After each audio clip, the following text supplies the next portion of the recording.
ठीक है बेटा, अब हम डिस्कस करेंगे एंटीरियर ट्रायंगल ऑफ दी नेक को। एंटीरियर ट्रायंगल ऑफ नेक जो है, एक मिनट मैं लेज़र को थोड़ा कर लूँ। अब हम आते हैं एंटीरियर ट्रायंगल ऑफ नेक। ये मैंने कहा था इसके पीछे वाले पोस्टीरियर ट्रायंगल था जो हमने डिस्कस किया, ये है एंटीरियर ट्रायंगल पूरा। इसका अगर ये बेस है तो ये अपेक्स है, और ये एंटीरियर बॉर्डर है, और ये पोस्टीरियर बॉर्डर है। इसी तरीके से ये एक साइड का है, दूसरी साइड पे भी मौजूद होगा। ठीक है, तो इसकी बाउंड्रीज़ को अगर हम देखें, बेस कैसे बनी। बेस में ये बॉडी ऑफ द मैंडिबल का ये lower border of the body of mandible आ गया। फिर ये एक डॉटेड लाइन आपको नज़र आ रही है, एंड इमेजिन, तो क्योंकि ये कंप्लीट नहीं हो पा रहा ना, तो इसको एंगल ऑफ, ये एंगल ऑफ मैंडिबल है। यहाँ से एक इमेजिनरी लाइन ली जो कि ये डॉटेड जो है ना, ये मेस्टोइड प्रोसेस है, यहाँ तक गई, तो ये पूरा बन गया बेस। यानी कि बेस बना lower border of the body of mandible and an imaginary line from the angle of the mandible up to the mastoid process. ये हो गया बेस। फिर ये इसका एंटीरियर बॉर्डर है। ठीक है, एंटीरियर में देखो चिन से लेके एक इमेजिनरी लाइन पास हो रही है जो यहाँ पे सुप्रास्टर्नल नॉच तक आया। ठीक, ये हो गया एंटीरियर। पोस्टीरियर में जो स्टेनोक्लेडोमास्टोइड था उसका एंटीरियर बॉर्डर हो गया। ठीक, अब ये जो ट्रायंगल है, anterior triangle, is further divided into 1 2 3 4 triangle में डिवाइड होता है। ये जो मैंडिबल के नीचे है तो इसको हम कहते हैं सब मैंडिबुलर ट्रायंगल। इसमें सब मैंडिबुलर ग्लैंड भी होता है। या ये दो मसल्स इसकी, ये एंटीरियर में मौजूद है, पोस्टीरियर में मौजूद है, ये है हम डायगेस्ट्रिक मसल, इसलिए इस ट्रायंगल का दूसरा नाम डायगेस्ट्रिक ट्रायंगल भी है। यहाँ पे ये वाला जो है, इसमें आपको जब कंटेंट बढ़ेंगे तो कैरोटिड आर्टरी होगी, इसको कैरोटिड ट्रायंगल कह रहे हैं। ठीक है, ये मेंटस के नीचे है तो इसको हम कहेंगे सब मेंटल ट्रायंगल, और यहाँ पे ये नीचे वाला ये कहलाता है मस्कुलर ट्रायंगल। ठीक है, तो एंटीरियर ट्रायंगल की अपनी बाउंड्रीज भी आपको आनी चाहिए, लेकिन अलग अलग हर ट्रायंगल की बाउंड्रीज भी आपको आनी चाहिए। तो अब अलग अलग हम सबसे पहले करेंगे इस सबमेंटल वाले इस ट्रायंगल को, जो एक साइड से नज़र आ रहा है, सामने से देखें तो ये ऐसा है। तो इसकी दोनों साइडों पे कौन सी मसल आ रही है, एंटीरियर बेली ऑफ डायगेस्ट्रिक, वो बन गई। ठीक है, इसके फ्लोर में आपको हाइवाइट बोन नज़र आ रही है। ठीक है, फ्लोर में नहीं, सॉरी, बेस में। और जो अपेक्स है वो जहाँ पे ये एंटीरियर बेली और डायगेस्ट्रिक की दोनों बेली मिल रही हैं, ये हो गई इसकी अपेक्स। इसके फ्लोर में यहाँ पे आपको ये मसल ऐसी नज़र आ रही है, ये माइलोहाइड मसल है जो फ्लोर ऑफ द माउथ भी बनाती है, इस पे भी बीसी को आता है। फिर इसके कंटेंट, ये दोनों मसल्स जब बीच में मिलती हैं तो एक टेंडिनस रेफ बन जाती है, राइट एंड लेफ्ट साइड की जब आपस में मिलती हैं। तो ये फ्लोर में मौजूद है, ये इसके एंटीरियर पोस्टीरियर बॉर्डर, या यूँ कह लो कि भाई ये अपेक्स है, ये बेस है जो कि हाइवाइट बोन से बन रही है। ठीक है, फ्लोर में ये मसल है। ठीक, फिर इसके रूफ में स्किन वो superficial investing layer of the deep cervical fascia होगा क्योंकि ये नेक ही है। इसमें कंटेंट पूछते हैं तो ये सबमेंटल ट्रायंगल है, इसमें सबमेंटल लिम्फ नोड पड़े हुए हैं। इसमें ये वैन का नाम लाजमी आना चाहिए आपको, ये वाली एंटीरियर जुगुलर वैन। ठीक है, ये भी सुपरफिशियल वैन है तो ये भी आपको आनी चाहिए। ठीक है, अच्छा, फिर यहाँ पे हम बात कर रहे हैं कौन से, सबमैंडिबुलर ट्रायंगल या डायगेस्ट्रिक। डायगेस्ट्रिक क्यों बोला, क्योंकि इसके आगे और पीछे जो बाउंड्रीज बना रही हैं वो डायगेस्ट्रिक, ये एंटीरियर बेली, ये एंटीरियर बेली ऑफ डायगेस्ट्रिक है, और ये पोस्टीरियर बेली ऑफ डायगेस्ट्रिक। इसको डायगेस्ट्रिक इसलिए कहते हैं। और सबमैंडिबुलर क्यों कहते हैं, क्योंकि इसके कंटेंट में सबमैंडिबुलर ग्लैंड यहाँ पे पड़ा होता है। ठीक, तो इसकी बाउंड्रीज को अगर पढ़ते हैं तो इसकी बेस तो वही है जो एंटीरियर ट्रायंगल की अपनी है। ठीक है, ये lower border of the body of the mandible और imaginary line from the angle of the mandible up to the mastoid process. और anteriorly it is formed by the anterior belly of digastric, posteriorly by the posterior belly of digastric. और जो इसका apex है एक ceiling बनाता है इन दोनों बेलीज का, तो वो उसका अपेक्स में बनता है। ठीक है, अच्छा, ये हो गया। अब इसके फ्लोर में आप देखो ये मसल्स हैं कौन कौन सी हैं, ये माइलोहाइड है, ये हायोग्लोसस है, ये मिडिल कंस्ट्रक्टर, ये फेरेंक्स की मसल्स हैं। फेरेंक्स की सुपीरियर, मिडिल और इन्फीरियर भी होती है, लेकिन सुपीरियर इन्फीरियर इसमें नहीं आ रही, कौन सी आ रही, मिडिल कंस्ट्रक्टर मसल। तो ये फ्लोर बना रही हैं, ये एंटीरियर बाउंड्री थी, ये पोस्टीरियर था, ये बेस था, और ये सीलिंग जो था ये अपेक्स बना रहा था। अब ये इसके ट्रायंगल के कंटेंट है। कंटेंट में मैंने कहा था दूसरा नाम सबमैंडिबुलर ट्रायंगल इसलिए क्योंकि इसमें सबमैंडिबुलर ग्लैंड मौजूद है। और यहाँ पे आप देखें कि इसके अलावा यहाँ पे ये फेशियल आर्टरी है, ये फेशियल वैन है, ये बहुत अहम है, कंटेंट्स आपको आने चाहिए। नर्व कौन सी है, हाइपोग्लोसल नर्व। ठीक है, ये बहुत अहम है। और फिर इसके अलावा क्योंकि ये ट्रायंगल यहाँ तक भी है, ये जो इमेजिनरी लाइन जा रही है, तो यहाँ पे आप देखो ये तो कॉमन कैरोटिड आर्टरी है, divide into the internal and external carotid artery, तो ये एक्सटर्नल कैरोटिड आर्टरी आ रही है। ठीक, तो ये लिंगुअल आर्टरी होगी, लेकिन ये इसके कंटेंट में नहीं है, दूर है। ठीक है, तो ये इसके कंटेंट्स हो गए जो हमें आने चाहिए, बहुत इंपॉर्टेंट है। और ये हम अब आते हैं कौन से, इसका दूसरा ट्रायंगल कौन सा था, कैरोटिड ट्रायंगल। ये है कैरोटिड ट्रायंगल। ठीक है, क्यों कहेंगे इसको कैरोटिड, आगे चल के देखें तो इसमें कैरोटिड आर्टरी पड़ी हुई है, इसलिए इसका नाम है कैरोटिड ट्रायंगल। वो कंटेंट में पढ़ेंगे। तो इसकी सुपीरियरली बाउंड्री कौन बना रहा है, पोस्टीरियर बेली ऑफ डायगेस्टिक। ठीक है, और पोस्टीरियरली हम देखें तो वही स्टेर्नोक्लेडोमास्टोइड का एंटीरियर बॉर्डर, ये आगे वाला। ठीक है, और ये यहाँ पे ये देखो, ठीक, सुपीरियरली ये हो गया। अच्छा, फिर हमारे पास पोस्टीरियरली मैंने आपको बता दिया कौन सा, ये स्टेर्नोक्लेडोमास्टोइड का एंटीरियर बॉर्डर।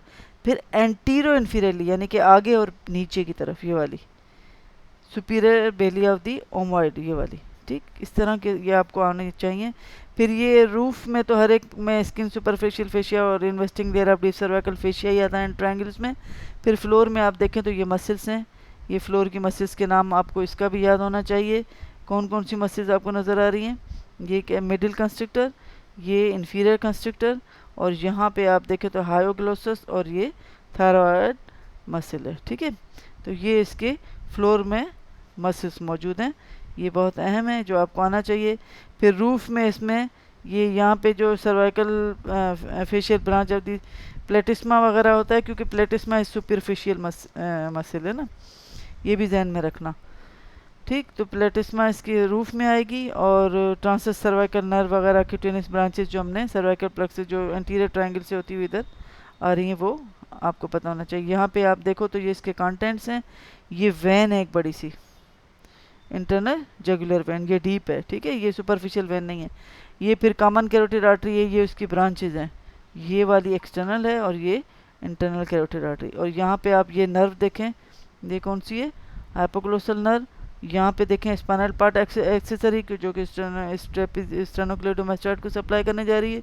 और फिर ये आप लूप ज़रूर देखें, ये लूप, इस पे BCQ आता है कि ये आंसर सर्वाइकल, इसे क्या है, आंसर सर्वाइकल, ये बहुत इंपॉर्टेंट है।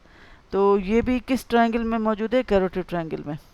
ठीक, तो ये कंटेंट्स है, ये कॉमन कैरोटिड, वो एक्सटर्नल कैरोटिड है, तो ये ब्रांचेज हैं उसकी। लिंगुअल आर्टरी ये नज़र आ रही है, यहाँ पे फेशियल आर्टरी है, ये भी फिर इसके कंटेंट में ही आ जाएगा। ये थायराइड की तरफ जा रही है तो सुपीरियर थायराइड आर्टरी है, ये फेरेंक्स की तरफ जा रही है तो असेंडिंग फेरेंजियल आर्टरी है, ये इसके कंटेंट्स में आता है। कंटेंट्स में आपके कैरोटिड ट्रायंगल से तो नाम तो पता चल जाएगा कि कैरोटिड आर्टरी तो है ही है, वैन कौन सी है, और दूसरा इंपॉर्टेंट जो है इसमें आंसर सर्वाइकलिस बहुत अहम है। नर्व्स भी आपको आनी चाहिए कि कौन सी नर्व्स हैं।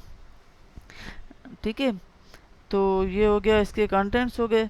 फिर कैरोटिड साइनस जो है वो यहाँ पे, ये जो कैरोटिड आर्टरी है ना, यहाँ पे ये आपको ये नज़र आ रहा है, ये कैरोटिड बॉडी है, और इधर ही एक स्वेलिंग होती है, वो जो इसमें तो नज़र नहीं आ रही, लेकिन उसको क्या कहते हैं, an individual with carotid sinus hyper sensitivity, अगर वो pressure on the carotid sinus पे अगर आ जाए तो उससे क्या हो जाता है, slowing of the heart rate हो जाती है, जिसकी वजह से ब्लड प्रेशर लो हो जाता है एकदम, और वो बंदा बेहोश हो जाता है। ठीक है, एक ये चीज़ होती है। Individual with the hyper sensitivity of carotid sinus often had sudden attack of the syncope, ये अक्सर ये जो बेहोश हो जाते हैं ना, ठीक है, और जो अक्सर जो अचानक जैसे मोड़े ना, अपने हेड को मोड़ें, तो उसकी वजह से वो ख़ास तौर पे शर्ट वगैरह पहनते हुए या कोई कॉलर टाई को एडजस्टमेंट करते हुए, ठीक है, तो उसकी वजह से अगर कैरोटिड साइनस में थोड़ा सा प्रेशर आ जाता है तो वो एकदम बेहोश हो जाते हैं। ठीक है, सिनकोप मीन, तो फिर न्यूरेक्टमी करनी पड़ जाती है ताकि ये सिम्टम्स रिलीव। अब आंसर सर्वाइकलिस मैंने कहा बहुत इंपॉर्टेंट है, बहुत इंपॉर्टेंट है। सबसे पहले इसका फॉर्मेशन, इसके दो लूप हैं, देखिए ये एक ये लूप आ रहा है, ये वाला, और एक ये लूप, ये सुपीरियर लूप है। अब इसकी रूट वैल्यू है C1, C2 एंड C3। अब ये बहुत अहम BCQ है, ध्यान में रखना, जो ये सुपीरियर लूप है या रूट है, it is form by the C1, ठीक है, और जो ये इन्फीरियर लूप है ये बनता है C2 and C3 root value से, और ये दोनों आपस में यहाँ मिले और इन्होंने ये एक लूप बना दिया, और ये लूप मैंने आपको दिखाया था कैरोटिड ट्रायंगल में। ठीक है, फिर अहम इंपॉर्टेंट BCQ क्या है कि इसकी जो क्यूटेनियस नर्व्स होती हैं, ब्रांचेज होती हैं आंसर सर्वाइकलिस की, वो ये बहुत अहम BCQ है कि 4 हैं। ये देखो, ये सुपीरियर रूट है तो सुपीरियर बेली ऑफ ओमोइड को सप्लाई कर रहा है, ये इन्फीरियर रूट है तो इन्फीरियर बेली ऑफ ओमोइड को सप्लाई कर रहा है, ये तो बहुत आसान हो गया। बाकी दो मसल्स और कौन सी हैं, स्टर्नोहावाइड एंड स्टर्नोथायरॉइड, ये बहुत बहुत बहुत इंपॉर्टेंट है, ये जहन में रखना। ठीक है, इस पे पीसीक्यू आता है कि ये चार जो नर्व्स हैं वो कौन सी मसल को सप्लाई कर रही होती हैं। ठीक, तो ये जो इसका ये जो वाला ये सुपीरियर रूट है ना, ये वाला, ये it is form by the descending branch of the ये हाइपोग्लोसल नर्व है। ठीक है, वो डिसेंडिंग ब्रांच जो उसके हाइपोग्लोसल से आती है। ठीक है, और जिसकी वजह से वो फिर कंबाइन करते हैं नर्व कैरिंग दी, और वो किसकी उसके साथ कौन सी रूट वैल्यू है, C1। ये देखें, ये डिसेंडिंग, ये किसके, C1 descend, it is formed by the descending branch of the hypoglossal nerve carrying C1 spinal nerve fibers, it descends downward common carotid arteries की तरफ जाएगी। वो चलो उसको छोड़ दो, लेकिन इतना पता हो कि भाई ये आंसर सर्वाइकल, इसमें रूट वैल्यू क्या है, सुपीरियर रूट की वैल्यू क्या है C1, और इन्फीरियर की क्या है C2 एंड C3, और ये कौन सी चार क्यूटेनियस नर्व्स देता है जो और कौन कौन सी मसल को वो सप्लाई करती हैं। ठीक है, अब जैसे इस पे एक बीसी को दिया है, which of the following muscle is innervated by the branch of the ansa cervicalis, जो मैंने यहाँ आपको चार, superior belly of फॉर्मॉइड, inferior Beliya फॉर्मॉइड, स्टर्नोहावाइड and स्टर्नोथायरॉइड। देखो इसने बाकी सारी गलत लिखी हुई हैं, जो सही वाली है वो कौन सी, स्टर्नोहावाइड है। तो पता होगा तो फिर आप बीसीक्यू भी कर सकोगे। अब इसमें दूसरा बीसीक्यू क्या है, one of the motor component of the cervical plexus of ansa cervicalis innervates all of the following muscle except, इनमें से कौन सी, इन चार के नाम होंगे। ओमोइड को करता था, सुपीरियर इन्फीरियर बेलिया ओमोइड दोनों को कर रहा था, स्टर्नोहावाइड को भी कर रहा था, स्टर्नोथायरॉइड को भी करना था, स्टाइलोहावाइड को नहीं कर रहा था। ठीक है, तो ये चार मसल्स के नाम आपको लाजमी आने चाहिए। फिर ये मस्कुलर ट्रायंगल, ये नीचे वाला। ठीक है, एंटीरियरली क्या है, वो एंटीरियर मार्जिन है, जो कि ये सिम्फाइसिस मेंटिस से इमेजिनरी लाइन शुरू हुई थी और सुपरस्टेनल नाच तक गई थी। पोस्टीरियरली आप यहाँ पे देखो, ये वाली, ये बेली मसल से पोस्टीरियर। अब इसको इस तरीके से पढ़ोगे, एंटीरियर ट्रायंगल में मीडियन, एंटीरियरली तो मीडियन लाइन जो कि इमेजिनरी लाइन पास हो रही है सिम्फाइसिस मेंटिस से और हाइवाइड बोन तक, या ये इधर से शुरू होगा। ठीक है, ये मस्कुलर ट्रायंगल, ये वाला सब मेंटल ट्रायंगल था, ये हाइवाइड बोन की इससे शुरू हुआ इमेजिनरी लाइन, और ये सुपरस्टेनल नाच तक आई। Antero superior, antero superior, superior belly of omohyoid, antero superior हमारे पास ये हो गई एंटीरो, ये एंटीरो सुपीरियर, ये पोस्ट, ये इन्फीरियर होगी। ठीक है, तो एंटीरो सुपीरियर हमारे पास जो इसकी आ रही है वो कौन सी, superior belly of omohyoid. Posterior inferior anterior border of the, ये स्टेनोक्लेडोमास्टोइड है, ये इसका एंटीरियर बॉर्डर आ रहा है। ठीक है, फिर फ्लोर में मसल्स आनी चाहिए, क्योंकि ये है ही ज़्यादातर मस्कुलर ट्रायंगल। ठीक है, तो रूफ में हमारे पास वही आएगा, investing layer of the cervical fascia, और इसमें कंटेंट्स में कौन सा, जो मैंने कहा था सुपरफिशियल, रूफ में हमेशा सुपरफिशियल वैन ही होती हैं, एंटीरियर जुगुलर वैन और लिम्फ नोड्स वगैरह होंगे। और कंटेंट इसमें मस्कुलर ट्रायंगल है तो ज़्यादातर मसल्स ही होंगी, स्टर्नोहावाइड, स्टर्नोथायरॉइड। ठीक है, ये मसल्स के, थायरोहाइड ये मसल्स के, इसलिए इसका नाम ही क्या है, मस्कुलर ट्रायंगल ज़्यादातर इसको बोलते हैं। अच्छा, फिर इस पे अगर बीसीक्यू दें, कैरोटिड ट्रायंगल का जो मैंने बताया, triangle in which the superior branch of the ansa cervicalis, मैं पहले अब आपको बता चुकी थी कि ansa cervicalis is present in the carotid triangle. अब जितना भी घुमा के दें, separate from the hypoglossal nerve, इसमें कंफ्यूज हो सकते हो, लेकिन इतना ध्यान में रखो कि ansa cervicalis present in the carotid triangle. फिर you are called on to do a venous catheterisation to measure the central venous pressure in the heart, which muscle of the neck would provide the best area approach the internal jugular vein। देखो internal jugular vein हमारे पास जब हम करेंगे तो ये हमारे पास कौन सी muscle है, स्टेनोक्लेडोमास्टोइड, तो इसको ये इंटरनल जुगुलर वेन है, तो इसको ट्रेस करने के लिए हम इस मसल को ही पहले ट्रेस करेंगे, तो इसका आंसर क्या होगा, sternocleidomastoid. Following structures are located in the superior क्या superficial fascia of the neck except, superficial fascia of the neck में, तो एक्सेप्ट क्या आंसर होगा, सुपरफिशियल फेशिया के कंटेंट पूछ रहा है, वो ये चार नर्व्स थी और एक्सटर्नल जुगुलर वेन थी। तो प्लेटिस्मा भी मैंने कहा था सुपरफिशियल ही होता है। ओमोइड जो होती है वो डीप मसल है।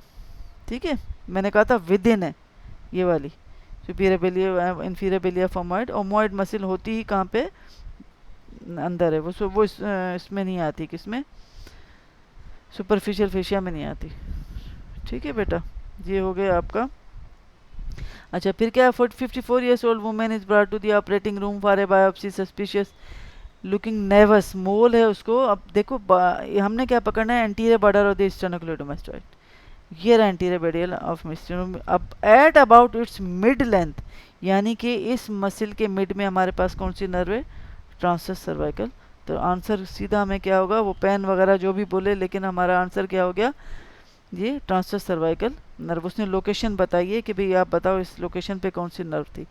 The superior belly of the omoid forms the anterior border of which triangle? पहले आप superior belly को ट्राई, ये रही superior belly of the omoid। अब वो क्या बोल रहा है, कौन से ट्रायंगल की एंटीरियर बाउंड्री बना रहा है। ये अगर मस्कुलर की देखें तो मस्कुलर में तो ये पोस्टीरियर है, ठीक है। और इसमें देखें अगर कैरोटिड में, तो ये कैरोटिड की एंटीरियर बाउंड्री बना रहा है।